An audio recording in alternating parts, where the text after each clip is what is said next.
आमंत्रित करना चाहूंगा डॉक्टर राजेश जी शर्मा, सहायक आचार्य हिंदी, माणिकलाल शर्मा संगीत महाविद्यालय से स्वागत है। डॉक्टर ममता, जिनकी काव्य यात्रा का और काव्य जो भीतर घटता है उस यात्रा का भी मैं साक्षी रहा हूँ। इस पुस्तक कविता के विमोच पर आपको बहुत बहुत बधाई देता हूँ। सबसे पहले बधाई स्वीकार करें। सम्मानित मंच, हमारे बीच में आज ख्यातनाम साहित्यकार मौजूद हैं, डॉक्टर मंजू चतुर्वेदी जी, चंद्रकांता बंसल मैडम, आप भी प्रतिष्ठित लेखिका हैं, आपका भी स्वागत अभिनंदन। मंच पर जो मूर्तियां विराजित हैं उसमें आज के कार्यक्रम के विशिष्ट अतिथि न्यायाधीश श्री शिव कुमार शर्मा साहब, विशिष्ट अतिथि के तौर पर हमें सानिध्य मिला है lieutenant general Shri N.K. Singh साहब, विशिष्ट अतिथि के तौर पर इस संस्थान के अध्यक्ष, लोक सेवा संस्थान के अध्यक्ष प्रोफेसर विनोद शर्मा, आपका भी मैं स्वागत अभिनंदन करता हूँ। हमारे बीच महाविद्यालय के assistant registrar doctor Dharmendra Rajaura ji भी विराजित हैं, आपका भी स्वागत अभिनंदन कर रहा हूँ।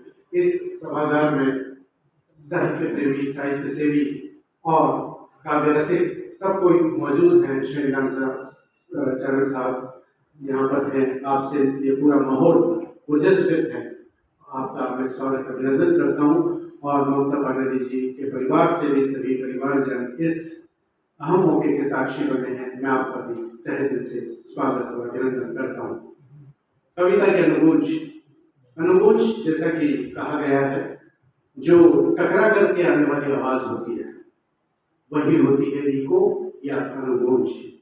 और अनुगूंज गूंज के उत्तर में आने वाला एक स्वर है, और वह तभी आता है जब गूंज को ज्यादा गुंजायमान करना होता है या गूंज में कुछ ऐसी ताकत होती है कि वह अनुगूंज पैदा करे। ममता बनर्जी जी की कविताएं ऐसी अनुगूंज पैदा करने में सक्षम है। मैं कुछ कविताओं के बहाने उस संग्रह की अपनी बात करूंगा।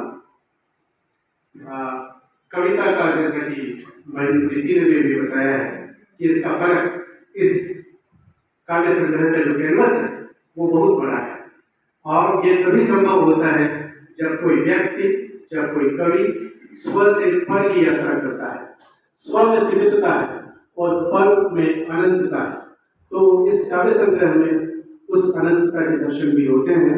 मैं जैसा कि किताब के फ्लैप पर डॉक्टर ममता ने इसके विषय विविध पर कुछ बात करते हुए एक काव्यमयी तौर पर अपनी मंशा जाहिर की है। इस कविता संग्रह में क्या कुछ है उससे शुरू करूंगा।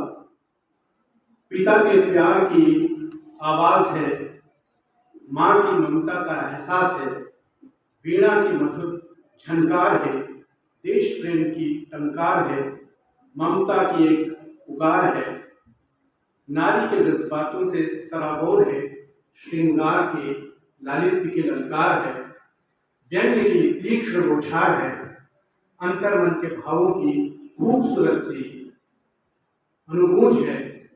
हिंदी को एक सौगात है, माता पिता के लिए संस्कारों का एक नवीन आगाज है। इसके अलावा भी इस कविता संग्रह में अनेक भाव काव्य के शब्द में सबको प्रभावित करने में सक्षम ऐसे भाव कुछ शब्द की माला पिरोई गई है। मैं ममता जी की कुछ कविताओं के बहाने, जिसका मैंने कुछ वर्गीकरण भी किया है, मैं ये देखना, ये बताना चाहता हूँ कि इस कविता में बहुत कोमलता के साथ भी एक यज्ञ की एक धार आपको दिखेगी। कविताएं, अगर इसका वर्गीकरण किया जाए तो एक मशहूर कविता है, बहुत मशहूर कविता जो कवि ध्रुवील ने लिखी थी, उसकी कुछ घड़ी मुझे इसमें दिखती है। कविता है डाइजीन। खाए पिए और अघाए लोगों को चाहिए हाइजीन, और वो जो उन्हें पचे नहीं उसके लिए चाहिए एक डाइजीन। मैं डाइजीन कविता को यहाँ पर आपके सामने करूंगा, पेश करूंगा।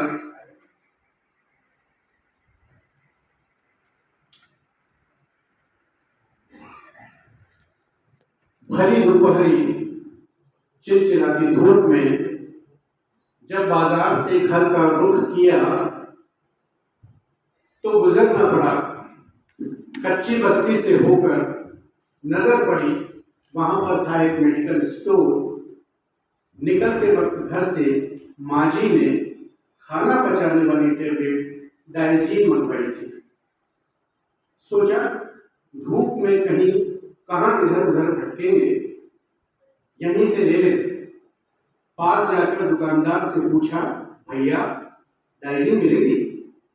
जवाब मिला, जी नहीं, यहाँ डिमांड नहीं है इसकी।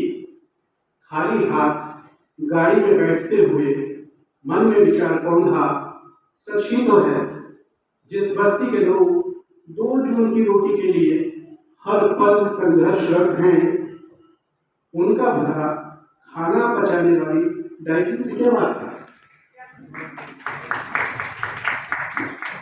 पेट पीठ मिलकर हैं एक, चल रहा लकुटिया के, मुट्ठी भर खाने को भूख से बेहाल। उस किसान की बात कभी सूर्यकांत त्रिपाठी ने लगाने देखी थी, ऐसी ही ध्वनि इस कविता में भी मिलती है।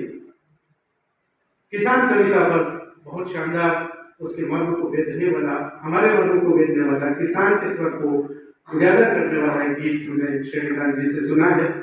और फिर जनप्रिय कवि धुमील ने कभी कहा है, हरित क्रांति भारत में हुई। हमने देखा कि भारत भुखमरी से त्रस्त था, भुखमरी से ग्रस्त था, विदेशों से अनाज मंगाया जाता था, और तब भी इस देश का पेट पालने के लिए, उसे भरने के लिए वो नाकाफी था। ऐसे में हरित क्रांति हुई, उससे बहुत से लोग परिचित हैं, कुछ उस पीढ़ी से ही उभर करके सामने आए हैं जब विदेशों से अन्न मंगवाया जाता था। लेकिन हरित क्रांति ने इसके जवाब में देश को आत्मनिर्भर बनाया। अन्न उत्पादन के मामले में खूब उन्नत बीज लगाए गए, कीटनाशकों का प्रयोग किया गया, और आधुनिक कृषि उपकरणों के प्रयोग से देश अन्न के मामले में आत्मनिर्भर बना। लेकिन आप ये देखिए कि किसान वहीं का वहीं खड़ा है। वो किसान तब भी वहीं खड़ा था, किसान आज भी वहीं खड़ा है। धुमील ने कहा है, अर्जुन वहां पर किसान का एक प्रतीक है, अर्जुन किसान का एक प्रतीक है, और सारा का सारा जो हरित क्रांति का मुनाफा था वो व्यापारी और बिचौलिया ले उठे।